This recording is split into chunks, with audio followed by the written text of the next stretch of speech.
Hi, everyone. All right, week 13, we are covering ketamine in particular here. So, talking about its commercialization, its risks, and mainstreaming.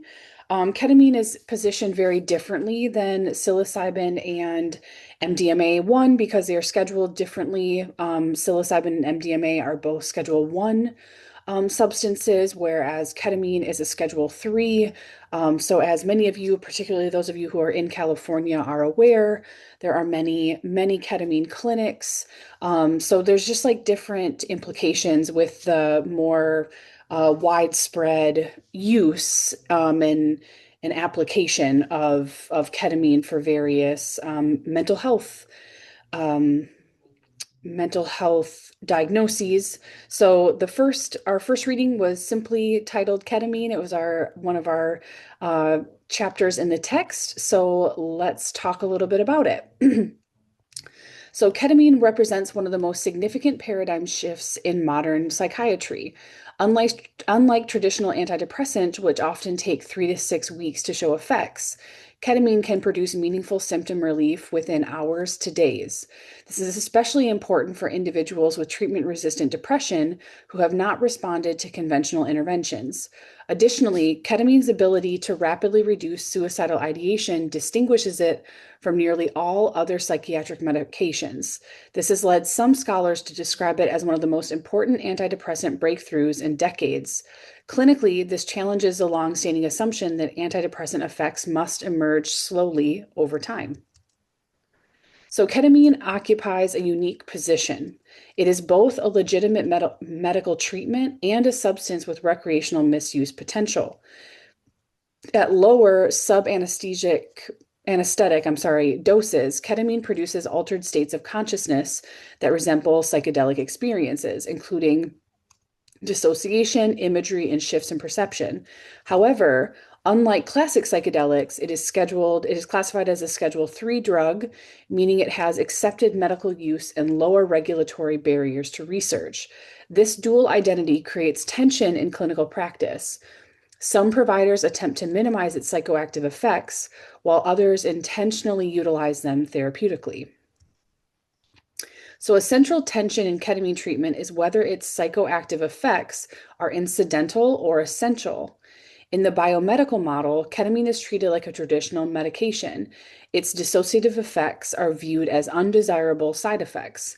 In contrast, the psychedelic paradigm suggests that these altered states may be central to healing, allowing access to unconscious material, emotional processing, and meaning making. This mirrors broader debates in psychedelic assisted psychotherapy about whether subjective experience is part of the mechanism of change. So, ketamine was developed as a safer alternative to PCP, which produced prolonged psychotic reactions. It was synthesized in 1962 and became widely used as an anesthetic, particularly because it does not suppress respiration or cardiovascular functioning. Over time, clinicians began to observe its psychological effects, leading to early explorations of its use in psychotherapy, particularly outside the US. This historical trajectory from anesthetic to psychiatric intervention is important for understanding its current clinical positioning. The modern psychiatric interest in ketamine began in the early 2000s research showing rapid antidepressant effects. A landmark 2006 study demonstrated significant symptom relief in treatment resistant populations. Remission rates of 60 to 70% have been reported. Although these effects are often short lived, sometimes lasting only days to weeks. This raises important clinical questions about maintenance strategies and integration with psychotherapy. One of ketamine's most clinically significant properties is its rapid reduction of suicidal ideation. Studies show that over half of participants may be free of suicidal thoughts within 24 hours of treatment. Interestingly, this effect appears partially independent of its antidepressant effects, suggesting distinct mechanisms. This has major implications for crisis intervention and acute psychiatric care. Ketamine's mechanism is fundamentally different from SSRIs. It acts on the glutamatergic system, particularly an NMDA receptor antagonist. This triggers downstream effects that increases synaptic connections and neuroplasticity, which may underlie its rapid antidepressant effects. There is also emerging evidence suggesting opioid receptor involvement, which has raised concern about addiction risk and sparked ongoing debate in the field. Ketamine appears to enhance communication between the prefrontal cortex and the amygdala, potentially improving emotional regulation.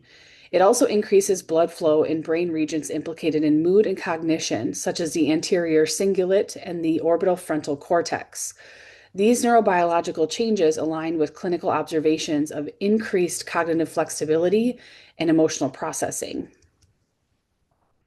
Ketamine produces a spectrum of conscious changes, from mild relaxation to profound dissociation and ego dissolution.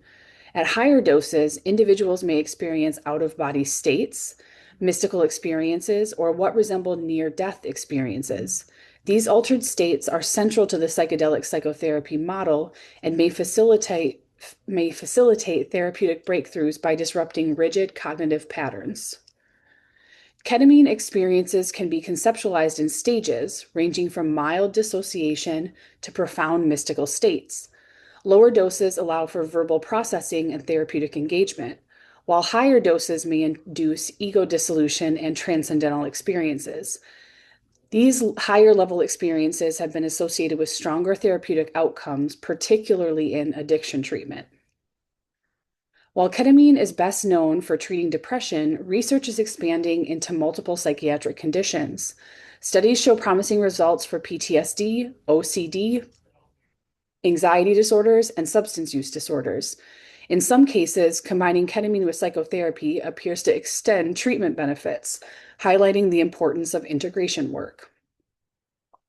PAP integrates ketamine and psychotherapy, leveraging both neurobiological and experiential effects.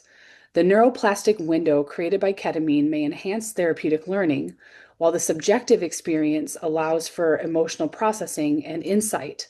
This aligns closely with psychedelic therapy models and may lead to more durable outcomes. The most common research protocol uses zero point 0.5 milligrams per kilogram IV infusion over 40 minutes. However, higher doses are increasingly used in clinical practice to induce psychedelic experiences. Repeated dosing protocols aim to extend benefits, though optimal dosing strategies remain unclear.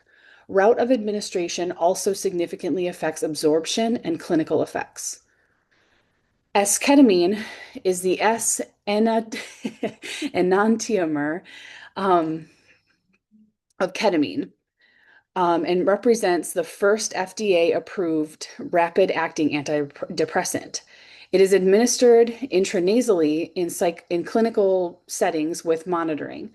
Unlike CAP, it is typically used within a biomedical model and does not require psychotherapy, reflecting ongoing divergence in treatment paradigms.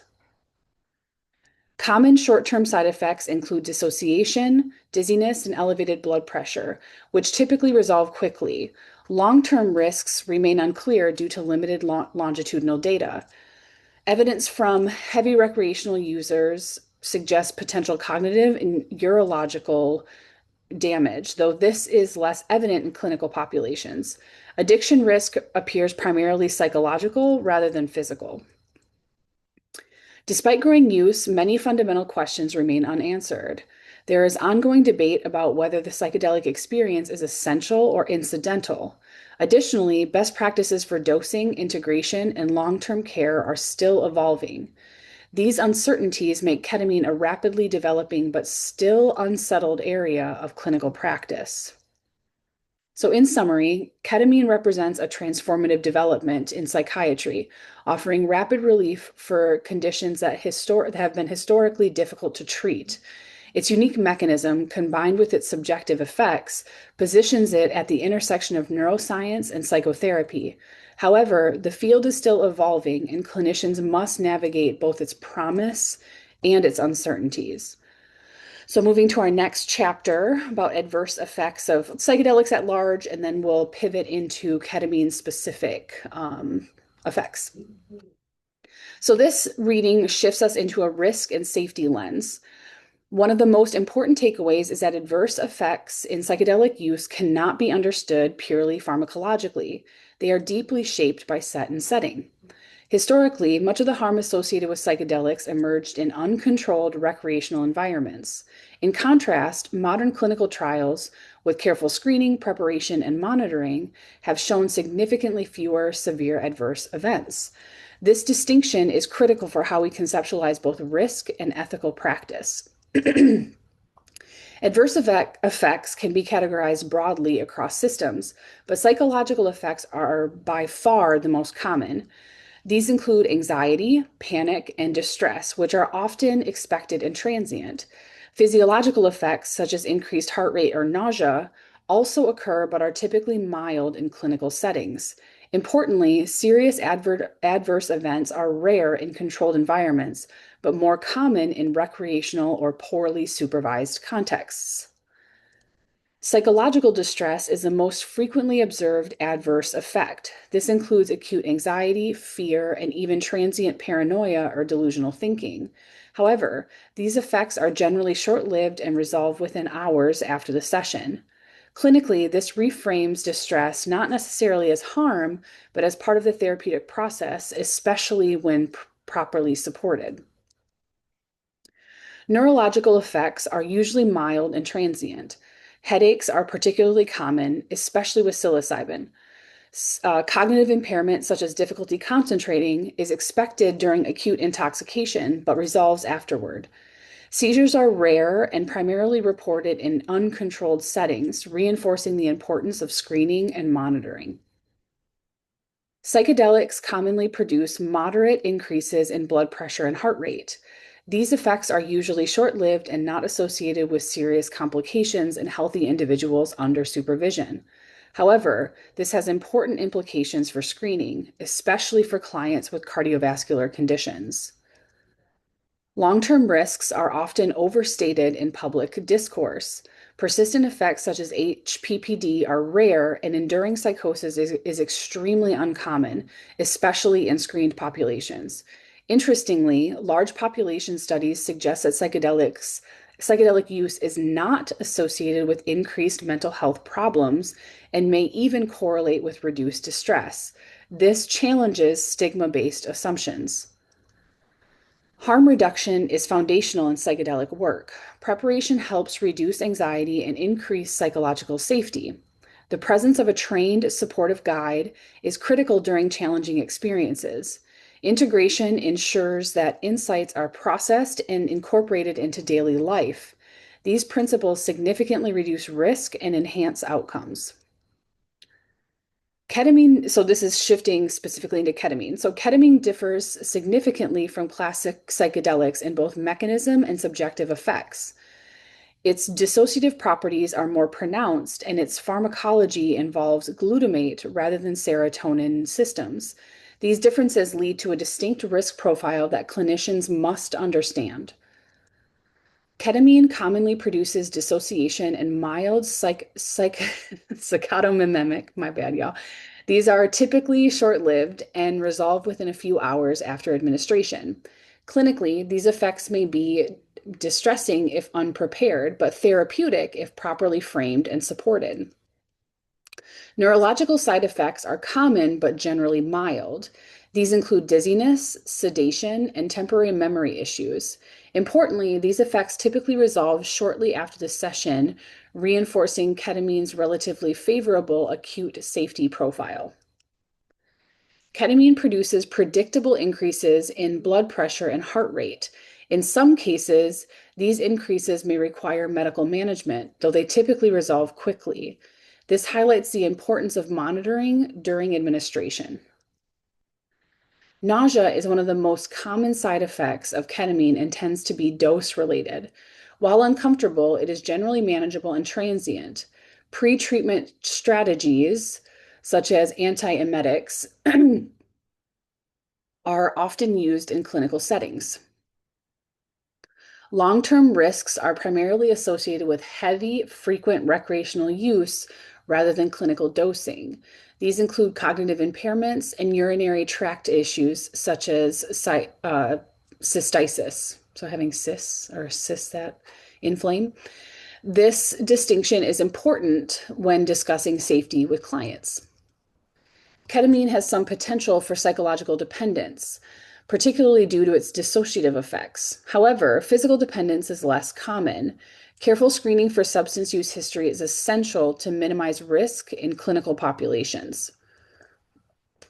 Drug interactions are a critical safety consideration. CNS depressants can increase sedation and respiratory risks, while stimulants may amplify cardiovascular effects. Some medications may also reduce ketamine's therapeutic efficacy, which has implications for treatment planning. The same harm reduction principles apply to ketamine, but with additional emphasis on medical monitoring due to its physiological effects. Screening for cardiovascular risk, substance use, and psychiatric stability is essential for safe administration. The overarching message is that psychedelics, and ketamine specifically, are not inherently dangerous, but their safety depends heavily on context. When used in structured therapeutic environments with proper screening and support, risks are significantly minimized. This reinforces the importance of clinical training and ethical responsibility in this emerging field. All right, so our first article here, talking about ketamine-assisted therapy for depression and anxiety and PTSD, follow-up at 3 and 6 months, looking at a large retrospective effectiveness study. All right, so this study is one of the largest real-world effectiveness studies of ketamine-assisted psychotherapy to date. It focuses on 3 primary clinical populations: depression, anxiety, and PTSD, conditions that are often treatment resistant. The study design is retrospective, meaning it analyzes outcomes from patients who already received treatment rather than assigning them randomly. Outcomes were measured at multiple time points, 1, 3, and 6 months, allowing us to examine both short-term and sustained effects of CAP, or ketamine-assisted psychotherapy. Most earlier ketamine studies focused on short-term outcomes, often just days or weeks after treatment. This study is important because it looks at longer-term effects up to 6 months, which is highly relevant clinically. It also reflects real-world clinical practice across multiple sites, increasing ecological validity. Importantly, it examines ketamine combined with psychotherapy rather than ketamine alone, aligning with a broader shift towards psychedelic-assisted psychotherapy models.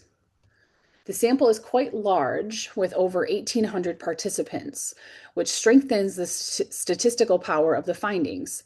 These were individuals who had not responded adequately to prior treatments, making this a clinically complex population. This is important because strong outcomes in treatment-resistant populations are especially meaningful for advancing care. CAP in this study involved multiple ketamine dosing sessions paired with psychotherapy. Integration sessions occurred after early doses and then periodically throughout treatment. Therapists used a combination of approaches, including CBT, motivational interviewing, and trauma-informed care. The setting itself was intentionally designed to be calming. Clients reclined, wore eye shades, and listened to music, mirroring classic psychedelic therapy protocols. The study used well-validated clinical measures. Importantly, they did not just look at statistical significance, they also examined clinical significance, such as whether individuals moved below diagnostic thresholds or achieved meaningful symptom reductions. This strengthens the relevance of the finding for real-world practice. The results showed large effect sizes at 3 months, indicating strong reductions in depression, anxiety, and PTSD symptoms. Importantly, these gains were sustained at 6 months, suggesting durability of treatment effects. In clinical research, effect sizes of this magnitude are considered robust, particularly in treatment-resistant populations. One of the most compelling findings is a reduction in caseness, meaning the proportion of individuals meeting clinical thresholds. For example, depression dropped from 56% to 17% at 3 months. These are substantial shifts, suggesting that many participants moved out of clinically significant symptom ranges. So beyond averages, the study looked at how many individuals experienced meaningful change. At 3 months, up to 75% of participants showed clinically significant improvements, and many maintained these gains at 6 months. This suggests that benefits were not limited to a small subset, but were widespread across participants. A key finding is the dose response relationship. Each additional ketamine session was associated with further symptom reduction. This provides empirical support for the typical clinical recommendation of 4 to 6 sessions, suggesting that cumulative exposure enhances outcomes. Importantly, there were no serious adverse events such as hospitalizations or deaths. Some mild side effects occurred, consistent with what we discussed in the previous reading. Notably, suicidal ideation decreased over time, which is clinically significant given the populations treated. The authors emphasize that outcomes should be understood within the combined model of ketamine plus psychotherapy. Ketamine may create a window of neuroplasticity and emotional openness, while psychotherapy helps consolidate insights and behavioral change. This aligns with broader psychedelic therapy frameworks, emphasizing integration as essential. Despite strong findings, limitations were significant or are significant. The extremely high dropout rate raises concerns about bias. Those who improved may have been more likely to complete follow-ups. Additionally, without a control group, we cannot definitively attribute changes solely to CAP. These are important considerations when interpreting results. Clinically, this study supports CAP as a promising intervention for individuals who have not responded to traditional treatments. The durability of effects is especially important, suggesting that benefits extend beyond the immediate pharmacological window. It also reinforces that psychotherapy integration is not optional, it is central to outcomes. So, in summary, this study provides strong real-world evidence that ketamine-assisted psychotherapy can produce meaningful and lasting improvements across multiple conditions. However, the field still needs more rigorous randomized controlled trials to confirm these findings and refine best practices. All right, so finally, our article online about ketamine therapy is going mainstream. Are we ready? I believe this was like a 2021 article, so we're settled in a little bit more from here, but the implications and the thoughts still apply. So this article shifts us out of strictly academic research and into a cultural and ethical lens. Unlike the previous readings, which focused on mechanisms, risks, and outcomes, this piece interrogates what happens when a treatment rapidly enters mainstream culture. The central question is not whether ketamine works, but whether the field is prepared for how quickly it is being adopted. One of the key concerns raised in the rapid proliferation of ketamine clinics, many of which operate outside traditional psychiatric systems. Yeah. So one of the key concerns raised is the rapid proliferation of ketamine clinics, many of which operate outside traditional psychiatric systems. Some offer in-person infusion services, while others provide at-home ketamine with minimal oversight. This creates a highly variable landscape where quality of care can differ dramatically. From a systemic lens, this reflects a deregulated therapeutic space emerging faster than regulatory structures can keep up. There is a tension between increased access and commercialization. On one hand, ketamine offers hope for individuals who have not responded to traditional treatments. On the other hand, access is often limited to those who can afford out-of-pocket care. This raises questions about equity and whether ketamine therapy is becoming a boutique intervention rather than a broadly accessible treatment. This mirrors what we saw in our first reading. There is no unified model of care. Some providers minimize the subjective experience and treat ketamine like a conventional antidepressant. Others emphasize the psychedelic experience and integration work. This lack of consensus creates inconsistency in treatment quality and outcomes and highlights a field still in formation. A major critique in this article is that some clinics are offering ketamine with little to no psychotherapy. From a relational and systemic perspective, this is concerning. As we saw in the third reading, integration appears central to sustained outcomes. Without it, there is a risk that ketamine becomes a symptom management tool rather than a transformative intervention. The article includes anecdotal patient experiences that highlight both the promise and the pitfalls of ketamine therapy. Some individuals describe profound healing and rapid relief, while others feel disoriented or unsupported after these intense experiences.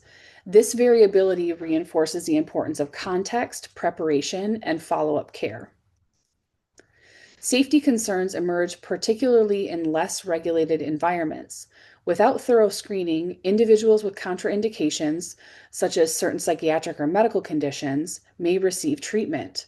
Additionally, at home models raise concerns about monitoring during altered states.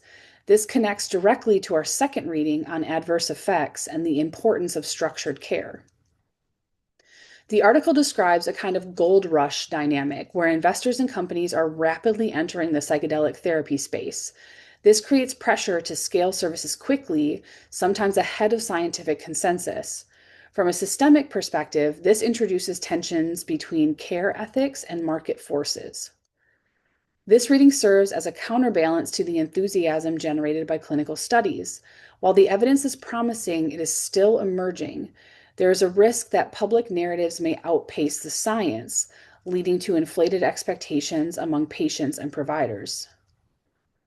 Ketamine's legal status allows for off label providing, which has enabled rapid expansion. However, this also creates regulatory ambiguity. Unlike MDMA or psilocybin, which are tightly controlled in research settings, ketamine exists in a more permissive but less standardized environment. The article ultimately raises ethical questions rather than providing answers. As future clinicians, these are critical considerations. The field is still defining its standards, which means practitioners play a role in shaping ethical norms. From a clinical standpoint, this reading calls for caution. While ketamine is promising, responsible implementation requires structure, training, and oversight. This is especially important given the vulnerability of many patients seeking this treatment. The key takeaway is that ketamine therapy sits at the intersection of innovation and uncertainty. It offers real hope, but also requires careful, ethical, and evidence based implementation. As clinicians, the goal is not to just adopt new treatments, but to do so responsibly.